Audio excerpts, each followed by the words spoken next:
بسم اللہ الرحمن الرحیم۔ اسلامی تاریخ میں سے یاجوج اور ماجوج، قرآن کریم 16واں پارہ سورہ کہف میں یاجوج اور ماجوج کا تذکرہ ہے۔ یہ لوگ عام انسانوں کی طرح حضرت نوح علیہ السلام کی اولاد میں سے ہیں۔ یہ بڑے جنگجو اور طاقتور تھے، اپنے پڑوسیوں کو تنگ کرتے، ان پر حملے کرتے، ان کے گھروں کو تباہ کرتے، ان کی قیمتی چیزیں لوٹ لیتے اور قتل و غارت گری کرتے تھے۔ انہی لوگوں کے فتنہ فساد سے حفاظت کے لیے ذوالقرنین نے ایک مضبوط دیوار بنائی تھی۔ حدیث شریف میں آیا ہے کہ قیامت کے قریب جب عیسیٰ علیہ السلام مسلمانوں کو لے کر طور پہاڑ پر چلے جائیں گے تو اللہ تعالیٰ یاجوج اور ماجوج کو کھول دیں گے اور وہ تیزی کے ساتھ نکل دیں گے، یہاں تک کہ ایسا محسوس ہوگا کہ جیسے بلندی سے پھسل رہے ہیں، بہت زیادہ ہوتے پھسلتے ہوئے نہیں لگتے، ایسے محسوس ہوں گے۔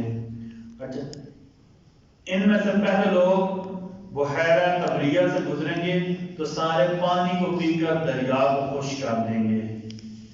پھر عیسیٰ علیہ السلام اور مسلمان اپنی تکلیف دور کرنے کے لیے اللہ سے دعا کریں گے، اللہ تعالیٰ ان کی دعا قبول کریں گے اور ان پر وبائی صورت میں ایک بیماری بھیجیں گے۔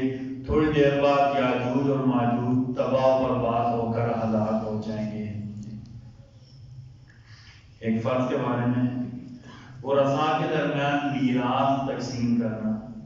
نبی کریم صلی اللہ علیہ وسلم نے فرمایا، مال یعنی وراثت کو اللہ کے حکم کے مطابق حق والوں میں تقسیم کرو۔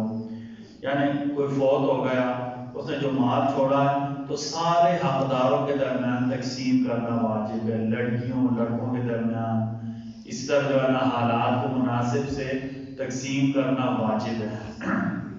ایک سنت کے بارے میں ہدیہ قبول کرنا، ہدیہ تحفے کو کہتے ہیں، ٹھیک ہے۔ عائشہ فرماتے ہیں نبی کریم صلی اللہ علیہ وسلم ہدیہ قبول فرماتے تھے اور اس کا بدلہ بھی لیا کرتے تھے، یعنی کوئی آپ کو تحفہ دیتا پھر جب مناسب ہوتا تو آپ صلی اللہ علیہ وسلم بھی اسے کوئی نہ کوئی تحفہ بھیج دیا کرتے تھے۔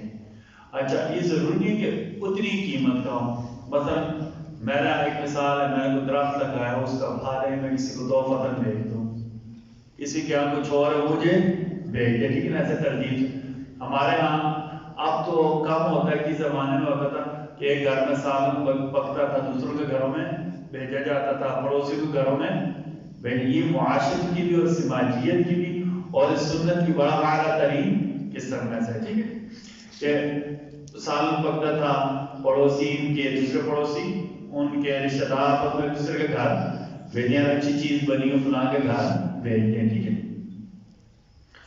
ایک فضیلت العمل، تکلیفوں پر صبر کرنا۔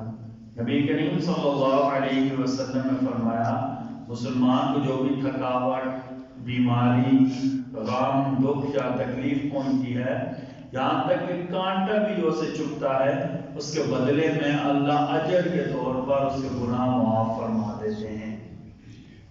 قرآن کریم کی نصیحت، قرآن کریم سورہ بقرہ آیت نمبر 195 میں اللہ تعالیٰ فرماتے ہیں، اللہ کے راستے میں خرچ کرتے رہو اور اپنے آپ کو خود ہلاکت میں نہ ڈالو۔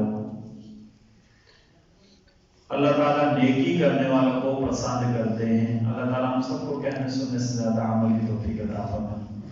بسم اللہ الرحمن الرحیم، بسم اللہ والصلاة والسلام علی رسول اللہ، بسم اللہ وعلی ملت رسول اللہ۔ اے کریم الرحیم، اللہ جی آپ ہمارا گناہ معاف فرما دیں، اللہ جی آپ ہمیں ظلم کرنے سے محفوظ فرما دیں اور اس بات سے بھی ہماری حفاظت فرما دیں کوئی ہمارے اوپر ظلم کرے۔ اللہ جی تمام ظالمین سے جو کسی بھی درجہ میں ہم پر مسلط ہیں، کسی ادارے کی صورت میں، کسی اور صورت میں، ان سب سے ہم کو نجات عطا فرما دیں۔ ربنا تقبل منا انک انت السمیع العلیم وتب علینا انک انت التواب الرحیم برحمتک یا ارحم